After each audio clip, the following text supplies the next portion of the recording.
What is going on, Bar Down Breakdown, the live stream edition, coming to you on a Thursday night. Surprise! Yeah. We did not advertise that at anything, but we're here. No. We're doing it on a Thursday night. I got the last Isles meetup of the season, so I could not go tomorrow night. But the show must go on, so we're holding it down on a Thursday night, and it's just Tommy V and Mikey tonight. But got plenty of great tunes to chat about. Hell yeah. Gonna be like old times. Yeah, And man. the best thing is, I was actually like kind of ready to go really rogue, but I'm gonna rein it in. And I was like, if you think about it, over the years, how many songs and bands do you realistically think you've sent me that I totally ignored? Like hundreds. Hundreds. And vice versa. I guarantee there's a million songs that I've sent you, and you're just like, shut up, Mikey. I'm not listening to this right now. And then never did. Be honest. Yeah, I mean, it happens. It definitely happens. And it's not like we're being malicious. It's just like sometimes you have to be in the right moment to be like, all right, yeah, like I'm driving home, let me throw this Right. on. Like that works. Yeah. But like sometimes you'll send me stuff while I'm in the middle of teaching, and it's Right. like, yeah, I can't do anything with that. So it's just kind of cool about this show is that like for an hour, I have your attention, and I Mm-hmm. could just make you listen to this stuff. So that's kind of what I was gonna do is just like over the years think of all the music that I've sent you that I know for a fact you totally ignored, and just make you listen to it. But Right. that might happen in the future. And honestly, who knows? Maybe the show turns into that, right? Like maybe it's just like not necessarily music that came out in the last week or something, but music that we really feel strongly about. And I Sure. know that like you and Justin might not like normally listen to that, Sure. even I though mean, I've told you to. And right. I mean, that's the whole idea behind like the little retro segment that I do is, just to kind of flash the idea of listening to a song, from 20, 25 years ago that maybe wasn't on your radar but was on my radar, something like that, which I think is a cool thing. But you know, we a lot of really cool music came out this week. And we're not even at Friday yet, so we don't even know what's dropping on New Music Friday. So, all the stuff that we've got going on now has been stuff that came out throughout the week, or even last week. So it's going to be cool to go through it. I know my picks are three very different picks. They're in three very different genres. So it's going to be interesting to go through them for sure. I just need to know, do you pick these songs knowing that Mikey is going to hate them? No, honestly, I mean, I think you'll like two out of the three.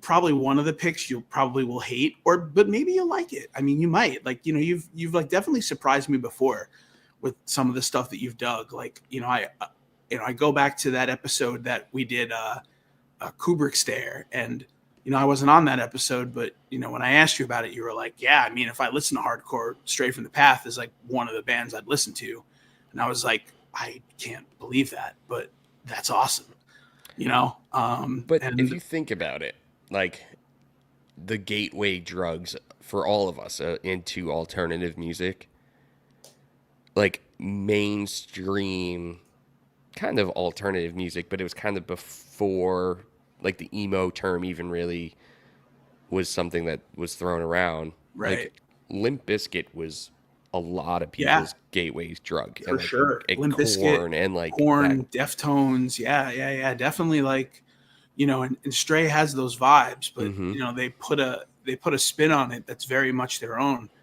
which is something that not a lot of other bands are doing. So, I give them major props, and they're all just absolutely disgustingly talented human beings. I mean, there the fact that and through the years they've always been talented. I mean, the iteration that they are now is probably one of the best rhythm sections that they've ever had. But through the years they've had other talented members of that band come and go, talented drummers, talented bassists, but the crux of it has always been Drew and Tom, kind of holding it down. But it is interesting to hear kind of how they've developed over time, and how they've kind of turned into this more kind of groovy, like groove metal sort of deal, over the years. And I think it's just their niche now. And I think people have kind of grown to expect it, and they do it really well. And again, not a lot of other bands are doing that. So, very, very cool. Yeah. So to kind of just justify why I said that, I don't think it's as far off as you initially thought. But yeah, I really do dig their sound. Mm. So yeah, I guess that is a little surprising for me to like them, but at the same time, like, makes sense. But No, yeah, absolutely. what I was gonna say is let's get into it, man, because Okay. it's Thursday night. People got work tomorrow, and I guess we could start with your first pick, and it's gonna be Charmer. Oh yeah, man. Charmer's great. Charmer are from Michigan. They're what turned me on to them was their record Ivy, which came out about 5 years ago. No Sleep put it out, and they went on a little bit of a hiatus, and they just announced that they're coming out with a new record, and they released this single, which we're going to listen to today, and the B-side to this single was, I think, a re-recorded song that they had done a couple of years ago.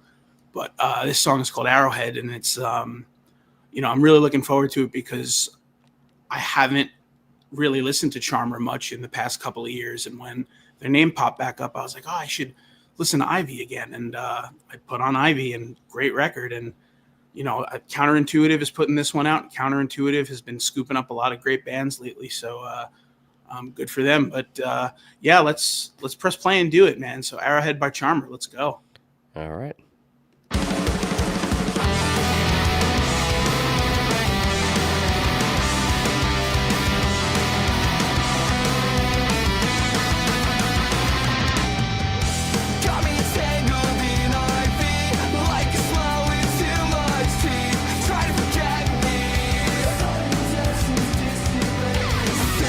Very anxious sounding.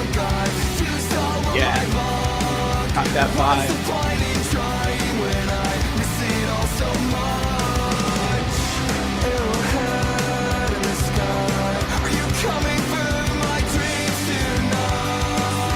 Honestly, I can't stop thinking that. Like, if you blindfolded me, I would think that this was an anxious song, which is not a diss or anything. Like, No. we love anxious. Yeah, absolutely.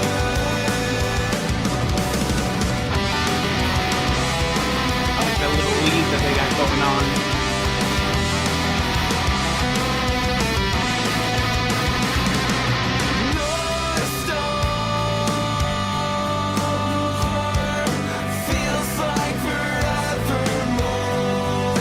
Like, just hearing Armor for Sleep in a lot of these newer bands, and I think that's probably a huge influence for a lot of them. Yeah, his voice is kind of in the same range as Ben from Armor for Sleeps, Hmm. like the vocal range. All right.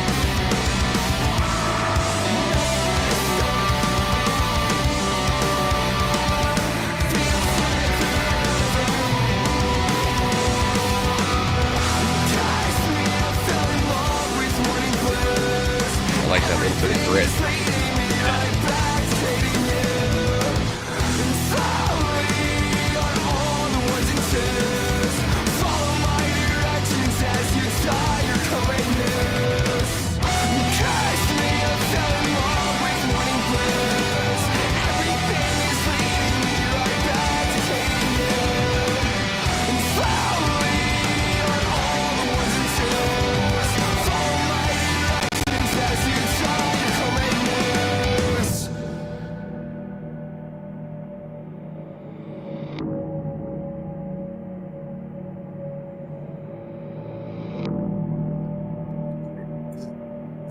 We're getting something coming back, or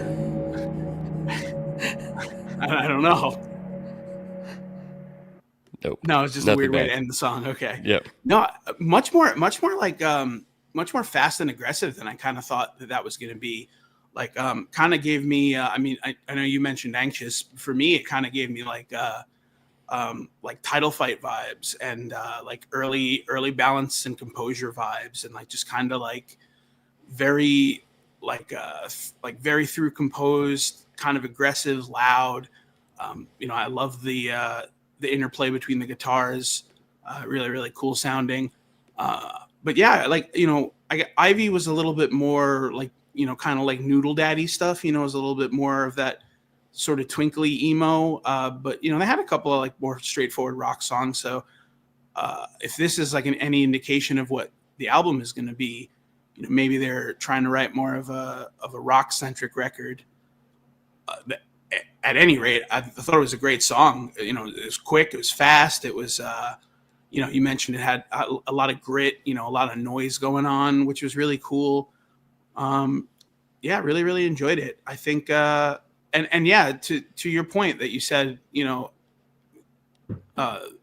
talking about Armor for Sleep, I think his vocal range and Ben from Armor for Sleeps is very much the same. But I think a lot of those bands like from the mid 2000s, your Armor for Sleeps and your Boys Night Outs and like those types of bands probably did influence a lot of what we're hearing today to a degree. Maybe more so like your Balance and Composures and your Title Fights, because if you think of it's 2025 and how old these guys are, they were probably our age when Title Fight and Balance were first kind of introducing themselves in 2010, 2011, that sort of deal. So they might have missed the boat on an Armor for Sleep or a Boys Night Out, but they've probably went back and listened, and that kind of stuff shapes you, even if you only listen to it a couple of times, just because it's so much of like a formula that it kind of pervades through in the textures of what you write. So but I loved it. It was a really cool song, and I hope the rest of the record kind of has that vibe, because it would be really cool to kind of see them, how they've evolved over the 5 years since we've heard from them last. Yeah, I think I need to go back and listen to Title Fight, because I know that they keep coming up as you and Justin both have mentioned them a few times, Yeah. and I think I might have missed that wave. Like they're kind of in the Wonder Years wave, right? Like Yeah. in the early 2010s. Yep. Yeah. The Wonder Years, Title Fight, A Loss for Words, Transit, even, Balance and Composure, Tiger's Jaw. Like they all kind of came in this like wave of quote unquote emo. Although emo purists wouldn't really call that emo, but Hmm. it is what it is. But it was kind of this wave of alternative music that came all in like one bunch, and it was, I guess, right after like the neon pop punk age. Like you had that weird couple of years where it was like Metro Station and Forever the Sickest Kids and We the Kings and like all those bands that just had like brightly colored neon shirts and shit, and it was just this Yeah. music wasn't really born out of that, but No. it came after that to kind of like harken back to some of the early 2000s stuff that was really popular. But yeah, give Title Fight a shot. I mean, some of their stuff might be a little too gritty for you. And then their last record that they put out, Hyperview, was kind of had more of like a shoegaze kind of feel. They sort of like left the punk behind a little bit, but definitely worth listening to, because they're a great band and they've definitely influenced a lot of the bands that are playing music today, for sure. Yeah, I got it. I just have been mentioned so many times that I Yeah. think it's got to happen. But yeah, Do I it, guess we're going up to Canada, right? I think that's where these dudes are from, Propagandy. Oh, Propagandhi, man. Yeah. Propagandhi have been around forever. Like I think they've been around since like the like late 80s.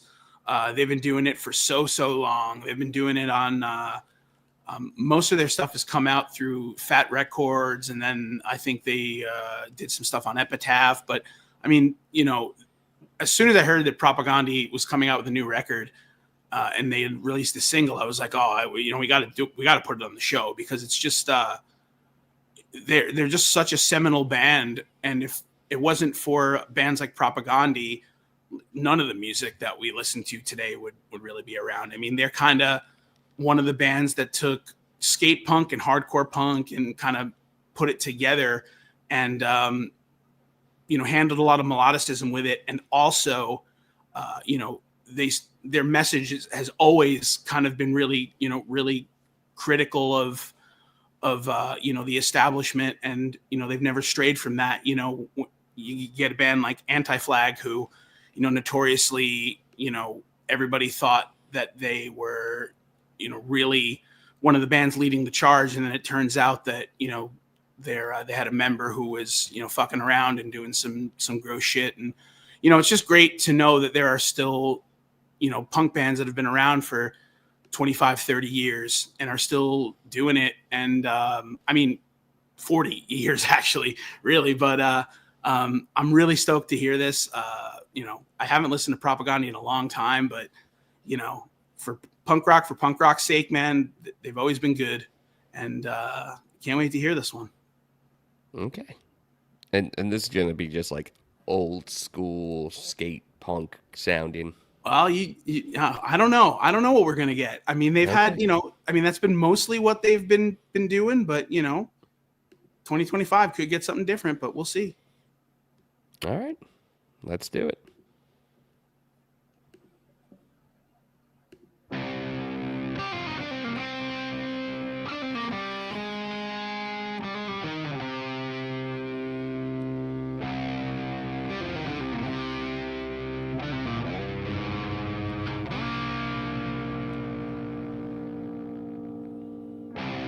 Hedge every bear, lick every boot, lick every appeal.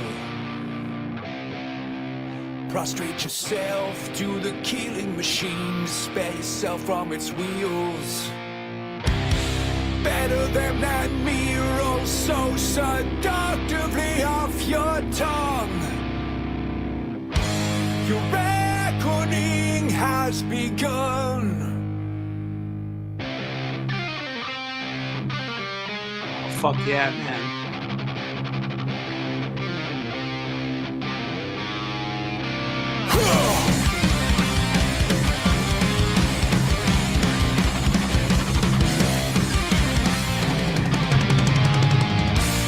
In spite of endless war, restriction, level of advance, degradation and plague, every one of your ancestors survived the reproductive age. The probability that you are even here is next to none. Hey, no pressure, everyone. Wish it got darker, had to face it alone, there'd be no crying for help. Just how wide I've had to figure shit out my whole life by myself. I ain't say it's cool, it's fucked up, truth be told, it's cost me a few friends. Sometimes you must protect yourself. Fuck around, resourceful, resilient. I power through the waves of disappointment. Maybe not quite thriving, but I'm buoyant. I am at peace these days. Give and take a fit of blinding rage. I can't seem to shake the belief that there's a liminal state between death and rebirth in which you and me reconvene. Oh yes, I'm really fine at parties, trying to dig up my face with a Sharpie. Excuse me, sir, this is an Arby's. I am at peace. They're just trying to get some big Montanas out of this. Absolutely. Do they still sell big Montanas? Presently, I don't know, but maybe from Subway University. I am at peace. Yeah. That's what I was waiting for. Sweet guitar solo. Some days I'm scared I'm gonna die. Oh, so little Even one. worse, I might survive. I try to keep these words in mind. Nothing worth having comes without some kind of fight. Gotta kick it the darkness till the bleed stay low. Love that this riff keeps coming back, man. It's such a sick riff.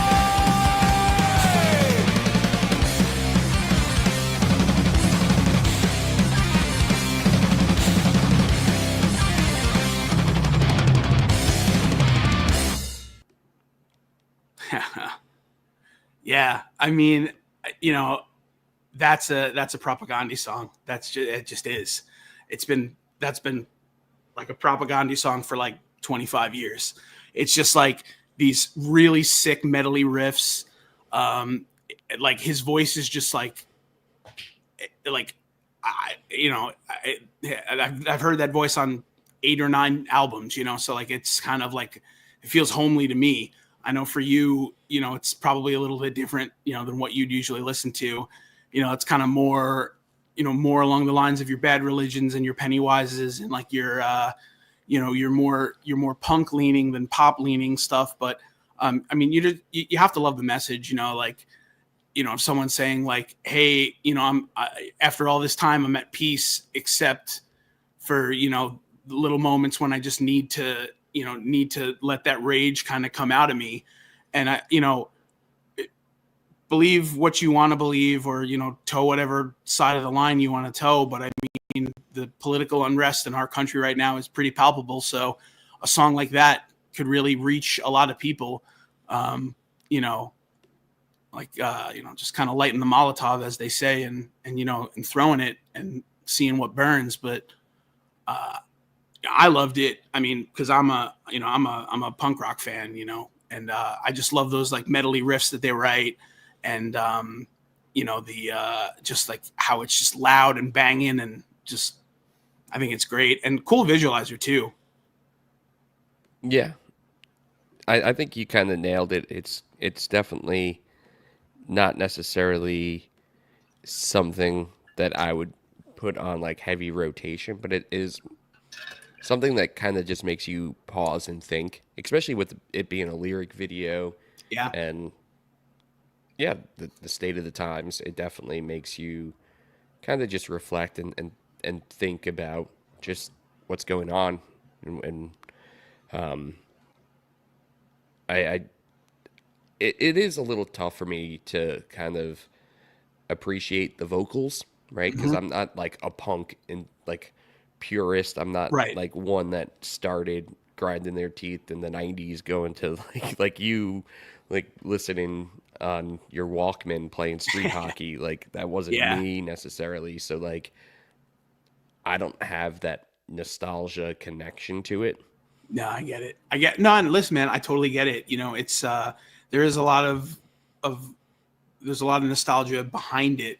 You know, I think of, you know, some of the, you know, Potemkin City Limits and Today's Empires, Tomorrow's Ashes, and like, you know, some of those records that, you know, I remember listening to when I was, you know, 14, 15, 16, that were just awesome. And I think it's been quite some time since Propaganda's put out a record. I'm trying to see. I mean, I know their last one was called Victory Lap, but I don't remember when it came out.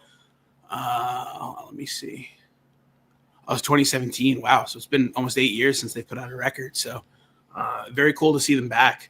You know, and hopefully, you know, they'll do a little bit of touring and maybe get around the States and stuff. Cause again, I mean, a band like that with a message like that, you know, I think is good for a lot of people who are experiencing this, you know, this civil unrest. And, you know, background noise for it is always really good. And when it's a good message, it's you know, it's a good thing.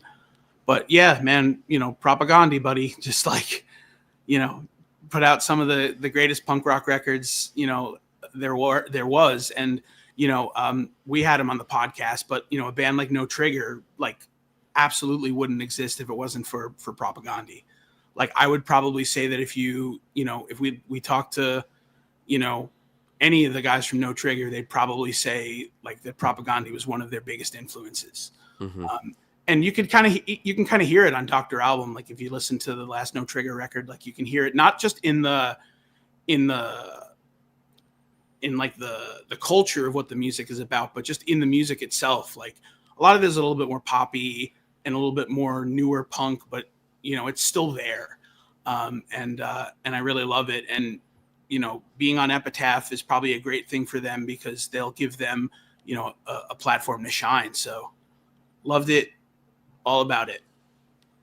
Amen. Well, I guess this was kind of relevant because a couple of days ago, you in the group chat mentioned how Sharia Moore's Burn is like one of the greatest songs like ever. Oh, absolutely. I love that song. And I totally agree. And then we kind of both agreed that there were a few misses after Burn. And like with Burn being the initial introduction, like that was the Right. first single they've released. Yep. I was like, this band's about to do something. Like that this is very genre mixing, very kind of different from Yeah. what's going on in the pop punk scene and like Right. the emo scene. Agreed. And then it just didn't. Right? Like, yes, Yeah. they're definitely relevant. It's a name that goes around the scene. They play huge, you know, tours with bands that we all love, but not like taking over the world like I thought it was going to happen. Kind of like how we thought Mag Park was going to take over the world, and they Sure, are sure. taking over the world. Yeah, Like- yeah. Like Uh-huh. when we first were really here in Mag Park, and Justin was like, "Yo, this band in Orlando, like you got to listen to them." I was like, "Yeah, like they're doing something really special." And I kind of got that initial gut feeling when I listened to Sharia Moore as Right. well. So they just released a single a couple of days ago, and I figured it would be a great chance for us to check that one out. Absolutely, man. Let's do it. Couldn't find it on YouTube, so we're gonna have to stream my Spotify, and hopefully this works. All right. Let's hope it does. We're going on the fly.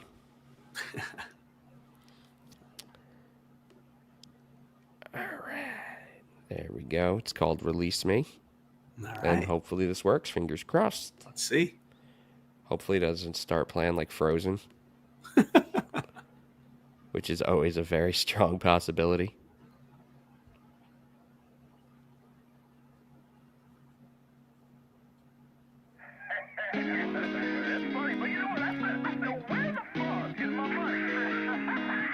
How could I have known? I was scared to be alone. I was stuck on my own, and you had the rope. So handed you my dreams. I trusted and believed. Flying blind, I couldn't see where you were taking me. No, Kind of got like a little swan chord. Ooh. I've been Ball set up tearing pretty. my hair out, trying to fix what's wrong. It goes to show that you got the better deal. Just sold me on some shit that you wasn't about. I signed the dotted line, you were joking around. I'm begging you, release me. It's a very Sharia Moore chorus. Like those like just super low, dirty guitar tones. Kind of reminds me of Burn a little bit. I'm begging you, release me. I'm begging you, release me. Put the knife in my back, where you hide in the back. And it's got like it's swan chord. It really sounds kind of like that. Yeah, it's got some noodly stuff going on. It's pretty cool. I've been tearing my hair out, trying to fix what's wrong. It goes to show that you got the better deal. Been working too hard, I've been working too long. Doing my job, I've been writing these songs. Trying to get right, but you doing Well, there's like a cool harmony going on in the back. Sold me on some shit that you wasn't about. I signed the dotted line, you were joking around. I'm begging you, release me. I'm begging you, release me. You sold me on some shit that you wasn't about. I signed the dotted line, you were joking around. I'm begging you, release me. Synths in the background are super cool too. I'm begging you, release A lot of layers.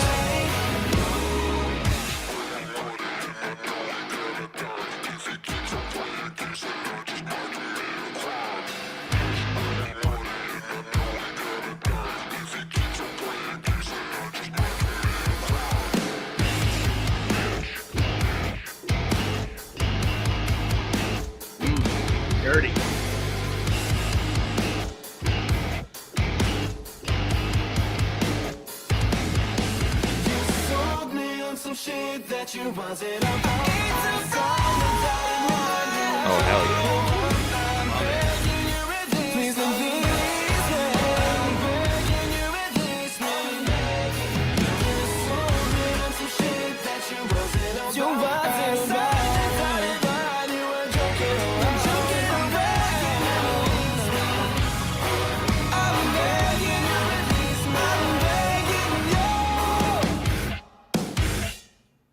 Sick.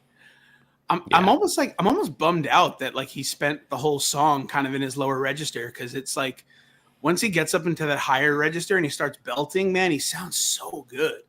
And not that he doesn't sound good when he's in his lower register, because it sounds great too. But like once he starts getting into those higher notes and he starts really letting his voice go, it's something else, man. I think that's kind of what makes this band so special and different. But I wonder if Shreya Moore has ever actually listened to Bad Rabbits. Do you think they have? That's a good question, because Bad Rabbits is one of those bands, kind of like Gatsby's American Dream for us, Either you right? knew Like, him or you didn't. Yeah, yeah, right. you Like, either really loved Bad Rabbits or you had no idea who they yeah, were. but like I would venture to say, like, that like that Bad Rabbits ethos, not just saying that because they're fronted by two non-white men, but it's really just like kind of blurring the lines of hip hop and R&B and pop, and like kind of putting it in a nice little package with a nice bow on it in this kind of pop punk hemisphere. They do it really well. And this song definitely gave me more Burn vibes than anything else I've probably listened to. And I think that's why I dug it so much, especially the choruses were just, were really layered and textured really well. And I kind of love that, like, the drums were laid back. Like, they didn't really like kick in your face. Like, that's something about some like swancore bands. Like you had mentioned swancore because of that kind of guitar riff that they were messing with.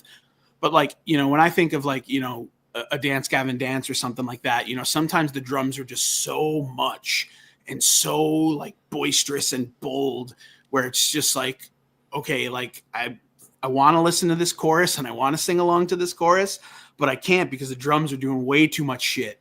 But I like that it was just kind of a little bit more subdued, and he just sort of let like the vocal melodies do their thing. And, the cool little like triplet thing that he did in the middle of the song was really cool too. I thought that was good. I think that's a good showcase back for them for sure. I totally agree. And I think I'm just like a sucker for R&B vocalist style Sure. layered over our like type of music, right? Like, Mm-hmm. not I don't necessarily love R&B that's like layered over programmed like drums and Right. programmed like noise basically. Sure. I think it sounds so good with a live band like Shreya Moore is doing. Sure. And that's always why I gravitated towards like Issues and Right. Dance Gavin Dance, is because they always have that definitely like R&B influence. Same with like honestly Gatsby's American Dream. Like if you think about a lot of the stuff that Nick Newsham has done over the years, like all of his other projects, Yeah. there's such a huge R&B influence in his vocal tone. Agreed. And not only just in his vocal tone, I mean, even in the songwriting, the songwriting, you wouldn't say that it's classically R&B, but it's definitely much more, I guess the best word that I can use to describe it is it's just much more energetically like pop centric than anything else. It's like the chord progressions they use. But, at the same time, they're notorious for, not writing choruses. That's just kind of like, something that they didn't do. But, they're just the way that they wrote a lot of their music kind of stuck out that way. And I think Shreya Moore is definitely, one of the bands that are doing it the right way. And not every track is going to land. Obviously, we know that, even some of our favorite bands have tracks that don't land. But I think that if they stick to that wheelhouse, you know, like the groovy, you know, like the low tuned down guitars, you know, the pattern vocals, you know, the harmonies, the synths, and all that kind of stuff. If they keep using that formula to write, I think more and more people are just going to start to gravitate towards them. That are, you know, more and more people that haven't yet are going to start to gravitate towards them more. You know, especially because you've got other bands that are similar that are starting to get a lot of traction too. So, but definitely a good track. I would say that the only criticism I had is that, you know, he wasn't belting as much as I would have loved to hear him belt, because I just think he sounds so good when he's in that higher register and when he's really got a lot of air in his lungs and stuff. And he starts, you know, kind of doing some of that Tyler Carter stuff where he's, you know, kind of, you know, taking a vocal line and dipping and diving and doing some cool shit. So at least we got to hear a little bit of that, but really cool. Yeah, I totally agree, where I hope that this is kind of the direction that the rest of the releases coming, you know, forward Hope sound so, like. man. But Absolutely. I guess to kind of keep it with that same vocal styling, I don't even know if you necessarily know this, but like before I really fell into the emo adjacent world, which was probably like, you know, 2001, 2002-ish, Sure. there was a small window of time that I really loved Craig David, Okay. like R&B vocalist. And a lot of the artists that we just mentioned have come out publicly saying that their vocal inspiration came from Craig David. Oh, wow. Really? Yeah. And That's so one of funny. them is Johnny Craig. And Sure. I had no idea that Johnny Craig has created a new like persona or a new I had project. no idea. I had no idea either. Yeah, and I stumbled upon it as I was trying to, you know, find something for us to talk about on the show. And I was like, wait, this like Old Flame, this is Johnny Craig's thing? And then it's like on his official I Am Johnny Craig YouTube channel and everything. And I have no idea what this sounds like. If it's because a lot of Johnny Craig's solo stuff has been more like, you know, solo acoustic or solo kind of programmed music, not really full band stuff. So I am interested to see if this is a new full band or what. So We'll see what it is. I mean, but I didn't know he was still doing anything. So cool to know. But yeah, man, I'm for it. well, and that's another thing to think that like really hasn't been on your radar, my radar. I haven't heard or seen anything on social media about it, so it might not even be in our world. I really have no idea. So this is going to be interesting. Yeah, man. All right, so let me get it all fired up. But yeah, I guess I've always kind of had a kind of a just a sweet spot for Johnny Craig's vocals. Like He's an incredible vocalist. He's just he had a rough go for a while. Yeah, You know, he was selling fake MacBooks to people, and addiction's a tough thing, as we know, sure is. and sometimes people get written off for it. And he's just been always very vocal that he's an addict. Like he's always kind of just been out there and told people. Sure, absolutely, yeah. And from my understanding, I obviously don't follow him that closely. It does seem like he has been staying clean, which That's good. kudos to him. Yeah, So, absolutely.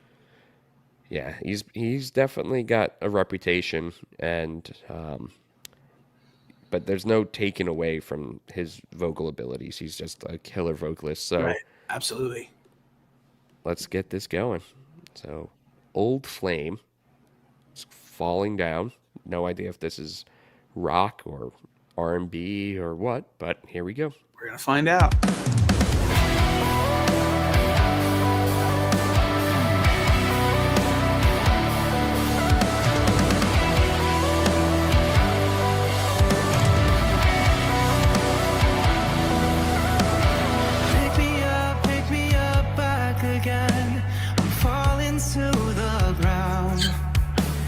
kind of like sounds like Johnny Craig. You know, it's just like,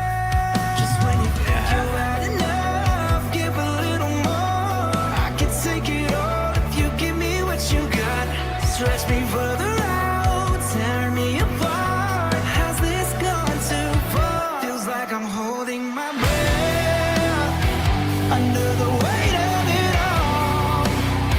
Just keep your head to the sky, keep me making out alive, and brace for the fall. Slow me back up again. I've fallen apart.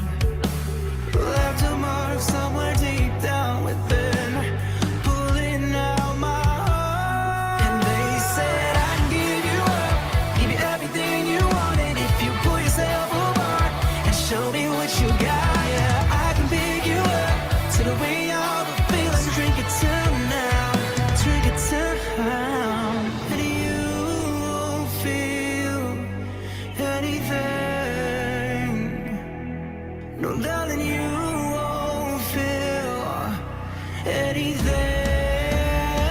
Feels like I'm holding my breath under the weight of it all. Just keep your head to the sky. I was really hoping it was going to get prettier than that. And brace for the fall. yeah, I like it though.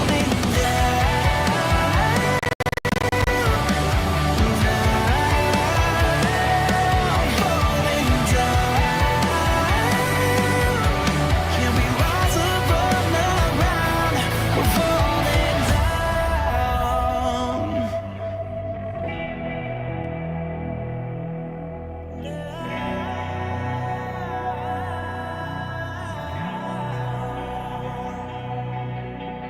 Pick me up back again.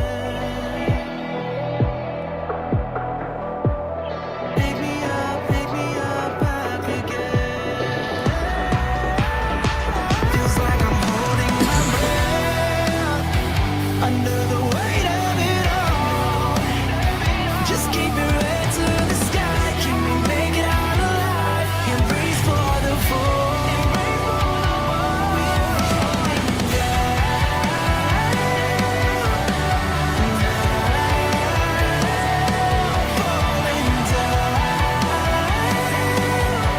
Can we rise above the ground? We're falling down.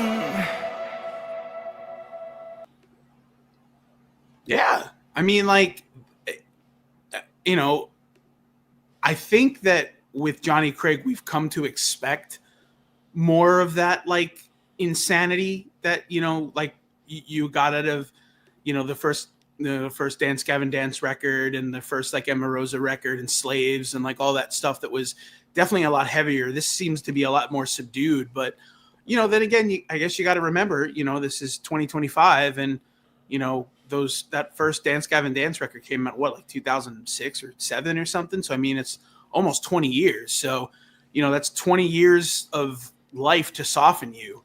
And, you know, maybe he's just like, yeah, I want a groovy rock project, but I don't want something that's like, you know, got crazy double bass and crazy swancore shit. And, you know, just like we want to kind of make it a little bit more accessible and straightforward. But, I mean, it was great to hear his voice again, you know, especially in the context of a rock song. Because I think, you know, as beautiful as his voice is for, you know, R&B and for pop and all that other stuff, I mean, like, I've always kind of considered him, you know, a rock vocalist. You know, that's kind of where I got to know him, and that's the avenue that I really appreciated him in the most. So I'm stoked to see him back. And, you know, from what I can ascertain, just, you know, while we were listening, I was trying to click around to see if I could figure out who else is in the band, and I can't. But it does look like he took, it says that he took about 5 years off to focus on fatherhood and sobriety. So, you know, he's doing the right things for himself. Obviously, he's recognizing that, you know, there were some times that he hit, you know, some real tough times. And, you know, being a father will definitely, you know, pull the best out of you. And I'm sure he's realized that, you know, he can't be away from music for that long. So, you know, good on him for getting back out there. I thought the track was great. I mean, you know, it had the Johnny Craig kind of template that we're all kind of used to, where he's, he kind of, he layers his vocals and he gets up in his higher range and he does all of his little cool little vocal flourishes and stuff. And, I really liked it. I really enjoyed it. I mean, would it have been cooler if it was a little heavier? Maybe, but at the same time, who knows, man? Maybe he just wanted to kind of, lean back a little bit. Yeah. One thing I will point out is maybe the last 25, 30 seconds, I was starting to get a little bored. Yeah. If they just maybe trim the song a little bit. Sure. Like, there was definitely really beautiful, like, falsettos that he did. There was cool parts to the song. Right. But the last, like, 30 seconds or so, I was just like maybe this could have been a 3-minute song versus a 3:21 song. Right. Yeah. And I think, you have those growing pains when you're finally starting to get back into writing and playing and stuff. So, maybe he just needs, a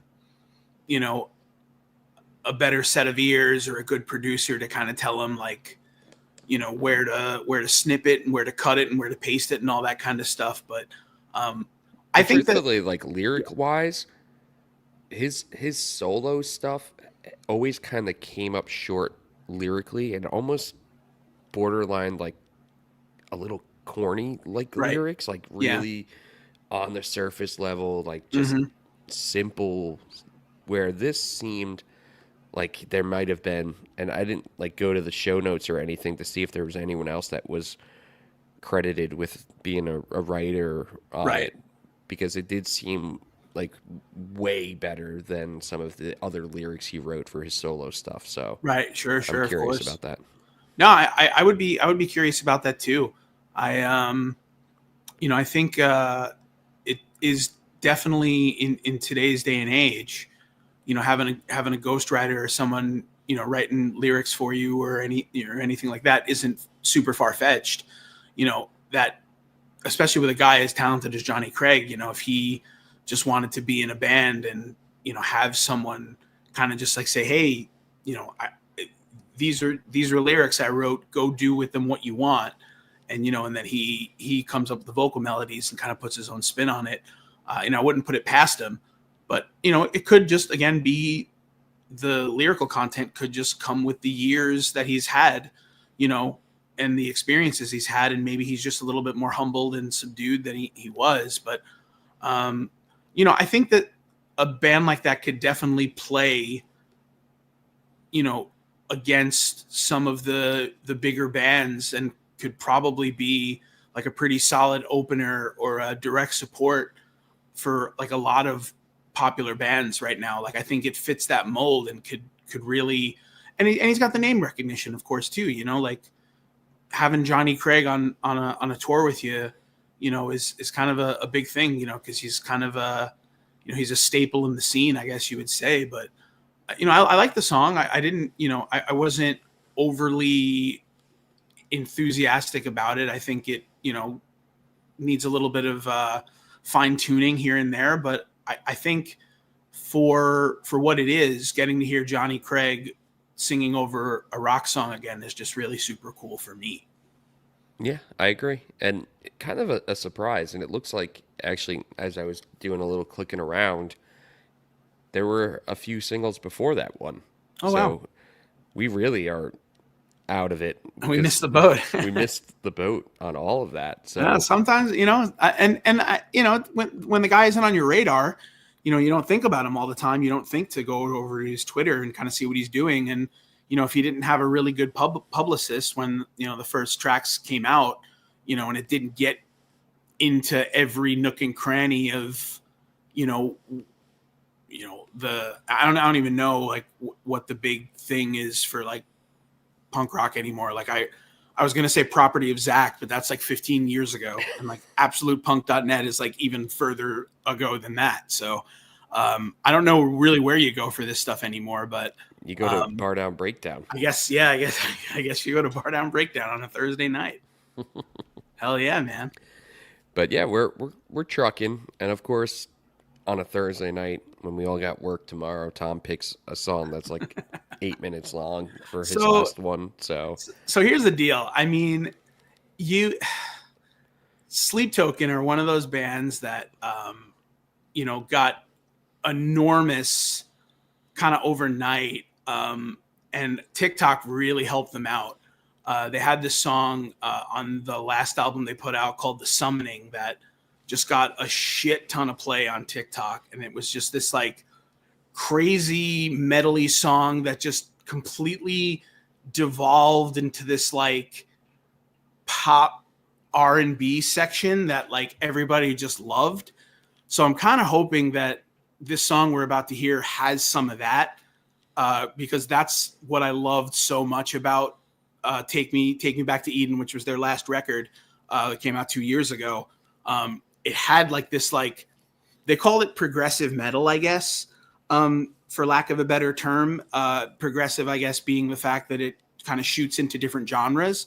So I'm really hoping that this song showcases that.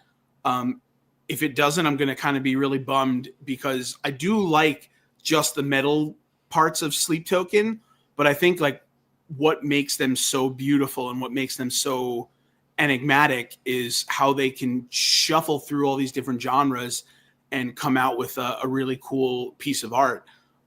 So I know the new record is going to come out, I think, in a couple of months or something. Cool thing about Sleep Token is I think now the jig is up and like people know who they actually are, but for a long time they were just completely anonymous and they performed under masks, and I think they still are doing that. The lead singer refers to himself as Vessel, which is kind of a cool thing. He says that Sleep Token kind of came to him in a dream and he is the vessel of that dream. So it's kind of wacky, but at the same time, metal can be kind of wacky. But I'm really excited. This is a long song, so strap in your seatbelts and come along for the ride with us, I guess. But I'm stoked to hear this. I really am. yeah, so I'm going in like 1,000% blind on this. Like, Oh, you've actually never heard Sleep Token at all? I heard of them. I heard Okay. of like the whole persona of them, like, But you've never being like listened to their music. mysterious and like people trying to figure out who they are and all Right. that. Which, come on, that's been done already. The sound of animals fighting, Yeah. Portugal the Man, like we've been there. So That's true. that, and even like apparently Underoath's been doing that lately. Did Really? you know about that? No, On I that- had no idea. I guess on the Emo's Not Dead cruise, there was this mysterious band that played in masks and everything, and apparently it was Under Oath, and because they even had like Aaron's red scarf, like bandana that he wears around his neck, was Yeah. showing under one of like in one of the pictures was showing under one of the masks, That's too funny. and rumors were going around that like the new Under Oath doesn't really sound like Under Oath anymore. Oh, okay. So there might be kind of a shift into this new band. That's These are kind interesting. of the rumors that are going around. So I guess 2025, the year of the mask. But Gotta keep yourself relevant somehow. yeah, because it definitely, the new Under Oath is very different than, they're only chasing safety. Oh yeah, So. absolutely. All right, but let's get to it so I could go to bed at a normal time. We got Sleep Token Emergent, the album, and like, Yes, Okay. yes, very, very much so. If you get a chance and you want to kind of hear the song that really put them on the map, go listen to The Summoning. That was off their last record, and that was the one that was all over TikTok. And that one is like much heavier, like has like double bassy chugginess, like screaming in it. This is a bit more subdued, but it is very much kind of what I was expecting out of Sleep Token, which is like, the pop and the R&B influences and like the really sweet kind of dulcet tones. And I mean, the Vessel's voice is just like out of control. He's just so good. This new record is kind of gonna, I think, build off of what Take Me Back to Eden was, which was, again, like I said, genre bending in a lot of different ways, touched upon a lot of different stuff, not just not just metal, not just pop, not just R&B centric stuff, not just drum and bass centric stuff, electronica. It's all kind of built in there. But like when a band writes a really good song is when you get through a 6.5 minute song and it doesn't feel like it was really 6.5 minutes, Mm-hmm. For me, it didn't, it didn't feel like the seconds ticked off that way. I think it's just because they're so dynamic and, they start and stop and they kind of pull you in and then they let you go and they pull you back in again and then they let you drift again. And, just the way that Sleep Token has been able to do that over, not just the last record, but even the 2 records before that. It's just very, very dynamic. And I think that's what makes people love them so much is there's so much in it that you could really get into. If you're into metal, you might like them. If you're into, more symphonic stuff, you might like them. If you're into electronica, you might dig them. If you're into singer-songwriter pop stuff, you might dig them. So like there's a lot there to love. But I'm really excited for the record to come out. It's one of those things that you kind of have to listen to like from track 1 to whatever the last track is, just to get a feel of the kind of art that they want to show you. And every record that they've had has been like that, from their first to their their last. So, but yeah, that's a good, I would say a good snapshot of what Sleep Token is all about. Okay. Yeah, I digged it. And the vocals are, like you mentioned, just unbelievably beautiful. Oh, yeah. And I was not expecting any of that. Like Yeah. the whole thing was such a journey, and Unbelievable vocalist. I got to really go is. back and listen to that one that went viral because I'm sure I'll even like that more. Yeah, no, you definitely will. It's such a great song, and it's very much like it's not as start and stoppy as this one is, like with that refrain that kept coming back. It's more like kind of a song in 2 parts. It's like a metal song and then just like a total like R&B bop. Like it's just like one side and then the other side.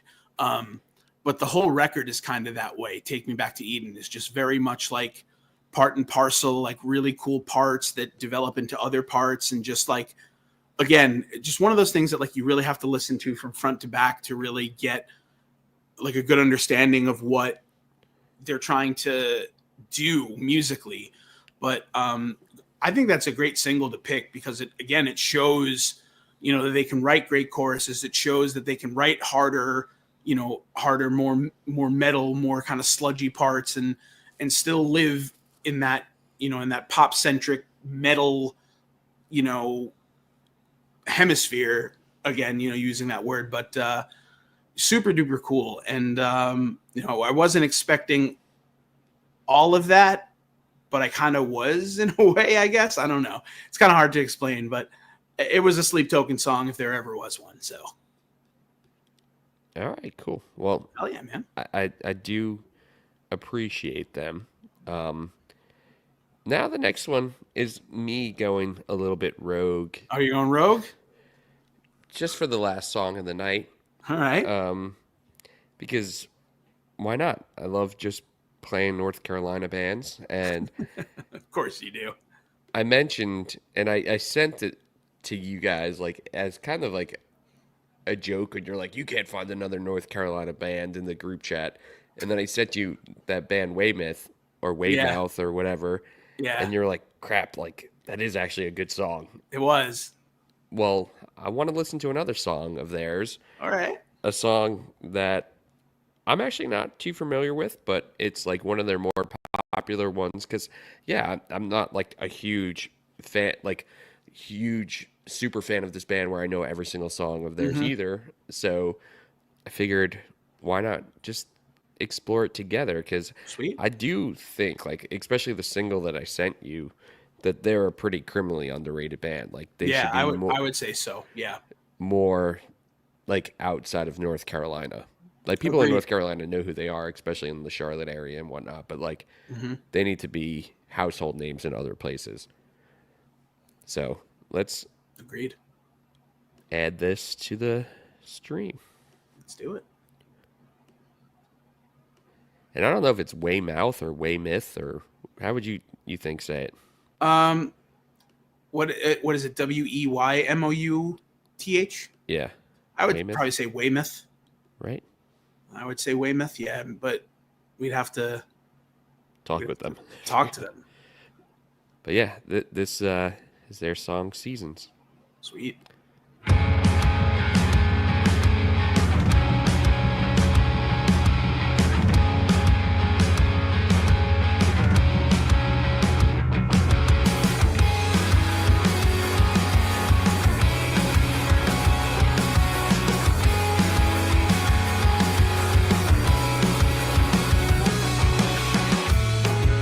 Seasons change, but all my bridges remain bare. Reasons fade, but the ghost of you still lingers there. You haunt my every step. Your bitter memories kept. As the wind blows, I breathe you in. Every storm knows just where we've been. Keep your eyes closed, your heart open. Taking time shows who to let in. Seasons change, but with A deepest roots band that till most people are gonna have no idea. Take But the blame, I can Number One bear Gun. watch you crash and burn. Oh yeah, number one gun was great. Yeah, that gives me a little bit of those vibes for sure. That much is understood as the wind blows. Like especially these parts. I breathe you in.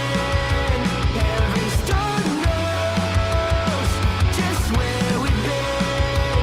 Keep your eyes closed, your heart open.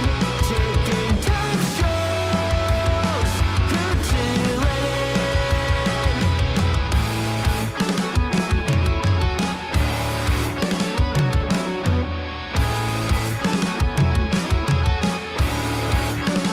This fragile frame,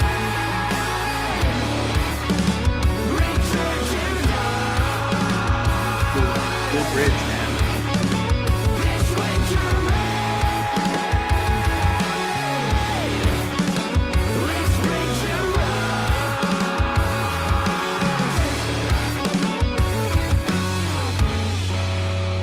You haunt my every step.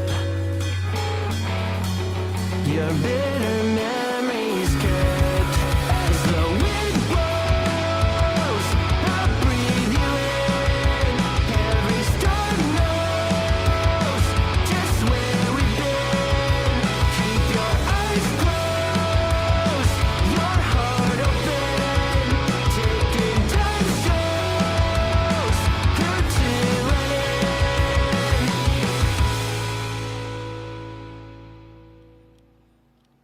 Sweet.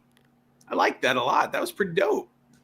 Now, is there any band who has like coined a guitar tone more than Dance Gavin Dance with like that swan core and like I can't think of another band that has such like an iconic sound No, you're right. where They really, no matter when a guitar starts playing like that, you're like, oh, Yeah. that's Dance Gavin Dance. Like, yeah. I mean, they've done it. They've done it for so many records. I mean, I think they have like 8 or 9 records where they've been kind of doing a lot of that same thing. No, I mean, like, it's great. It definitely it gives me like those kind of mid 2000s emo vibes, big time. And you know, I really enjoyed the the singer's voice and the like I said, that bridge was super duper cool. Yeah, I definitely a little bit different than that other single that you'd sent, but also great in a very like a very individual way, like just a great song. You know, even if I hadn't heard the other song, I would have still probably been like, oh, I like this band.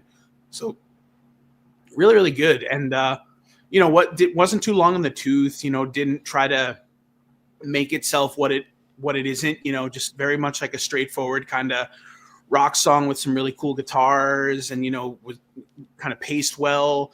You know, didn't do a lot of dips and dives. You know, just kind of on the level, a really, you know, a really cool rock song. Yeah, and the guitar, I mean the drums weren't like anything like outrageous, right? Right. Like but still like were pleasant on the Yeah. ears. You know what I mean? Agreed. Like they had a cool kind of tone to them Hmm. and wasn't doing anything like super flashy like wow, that's the Right. best drummer I ever heard, but Yeah, yeah, yeah. also like was enough that it stood out to me. Of course. Where I feel like sometimes drums it could go either way, right? Yeah, Like I mean, it it, could it either can kind be of, like you can lose it in the totally shuffle, yeah. or it could be way too much. You know, like that's something that as I grew up, I started to really believe about Travis Barker. You know, like I think that sometimes he's just a little bit too much for his own good. And you know, for a Blink 182 song, you don't really need all of that. And you know, there are other people that really think the exact opposite, that like Travis Barker is what makes Blink 182 interesting.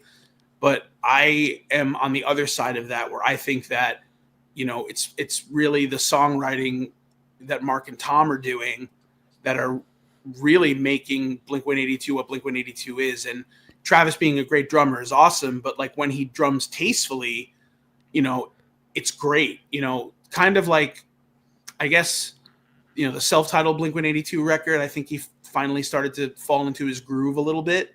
But like I felt like Take Off Your Pants and Jacket and Enema of the State, he was just trying to do too much, and it just kind of like took away from some of the beauty of some of those songs, like Adam's song, for instance. I mean, like he's just doing so much weird shit throughout that whole song, and like Adam's song is supposed to be this like somber, morose, you know, kind of sad song, and he's just doing so much that you can't help but just listen to the drummer. And you don't, you know, unless like it's Travis Barker and the Blink 182s, which is not the band, you know, it's like you don't really want that. You don't want your drummer to outshine the rest of the band. You know, and I think that, you know, in a lot of good bands, you know, the drummers are really, really good, but they're not being too boisterous, and they're not being too over the top when they could be, but they don't have to be. Like, you know, we mentioned in the beginning of the episode, but Stray from the Path is like a perfect example. You know, their drummer is just like out of control good. And, you know, like when you see him on like drum videos and stuff, like he's just unbelievable, but he plays tastefully to what that music that they're writing really dictates and needs.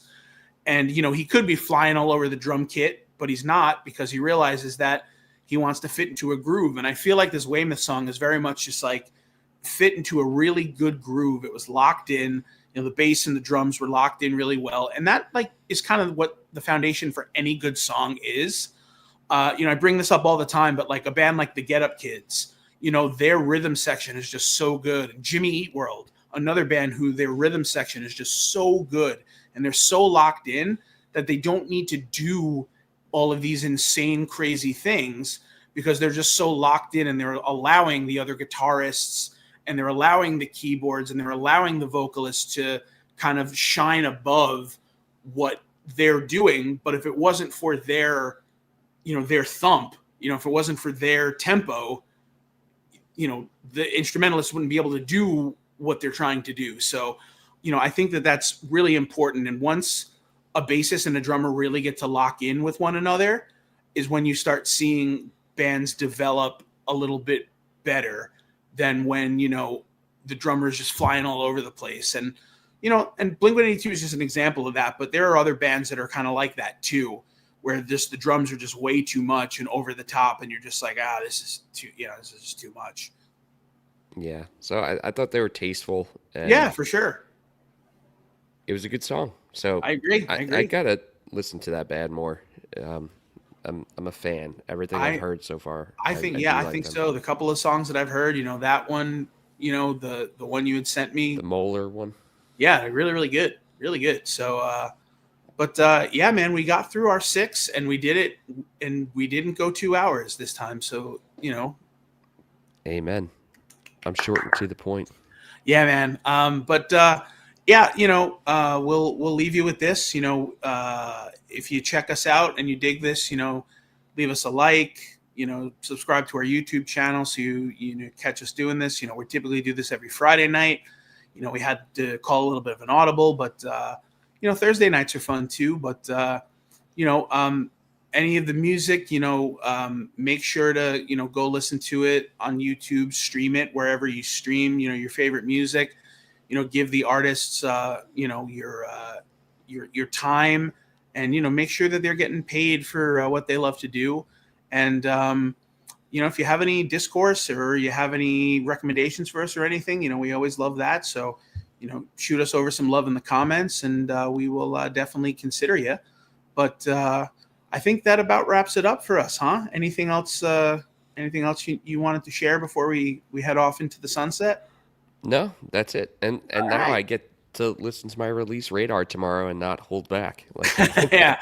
No, it's nice that we finally get to do that for like one Friday, for the first Friday in like 8 weeks. So yeah. should be a lot of fun. But yeah, definitely go listen to The Summoning by Sleep Token if you haven't already yet. That song is a banger, and it's just so good. But all these songs were bangers. They're all really, really good. And I'm glad I got to hear Johnny Craig sing again. I didn't know if I was ever going to get that opportunity. So I'm glad that I did. But awesome, man. So Mikey, as always, I appreciate the time and the energy. And we'll see you next week, next Friday. And I think Justin will be back with us, and we'll have a fun start to your weekend, yeah? All right. All right, Well, man. I'll talk to you later, dude. Peace. Later.